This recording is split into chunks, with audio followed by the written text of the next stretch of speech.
তোমরা 5 জনে মিললে যে আমার লেপিনটা সাফ করছো এর লেগে আমি ঠিক করছি তোমরা 5 জনে 25 টাকা করে দাম। তোমরা 5 জন ভাগ করে নিয়ে বাগা 5 টাকা করে। এটা আমি অঙ্ক কইরা বাইর করছি, বুঝছো? আপনি কি আমরা ব্যাককল পাইছুন?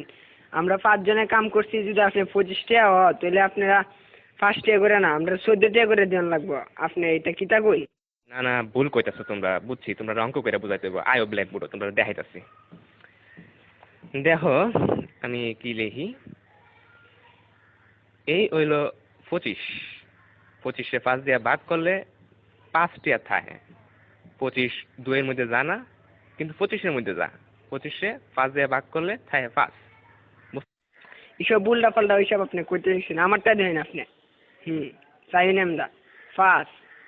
আমরা যদি 25 দিয়ে ভাগ করি তাহলে 5 2 এর ভিতরে জানা জানা তো, কিন্তু 5 আবার 5 এর ভিতরে যা।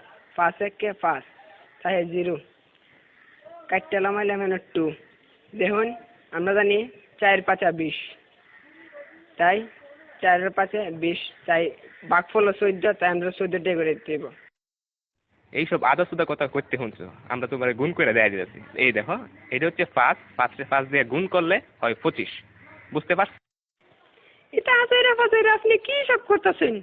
হ্যাঁ, আপনার হিসাব হয়েছে না, আমি আপনার আবার নতুন টিকা হিসাব করে দিতেছি। এটা কেন 14 আর 5 গুণ করলেও 4 5 20, 5 1 5, মোট কত হইল? 25। দেখছেন আমার হিসাব? অহন বুঝতে পারছি তোমরা সত্যি আসুদা। আমরা অঙ্কটা দেখো, 14 14 14 14 5 বার দিছি। এই দেখো এখন 4টা 5 যোগ করলে এখানে হইতাছে কত হইতাছে দেখো, 4 আর 4 8, 8 আর 4 16, 16 আর 4 20। 1 21 22 23 24 25। দেখছেন না করে কাটায় কাটায় 25 টাকা। আপনি কি হিসাব শিখছেন সারা জীবন পড়ালেখা কইরা, কি বালের হিসাব? হালিয়ার হালাই কি বুঝাই গেল এটা আমারে?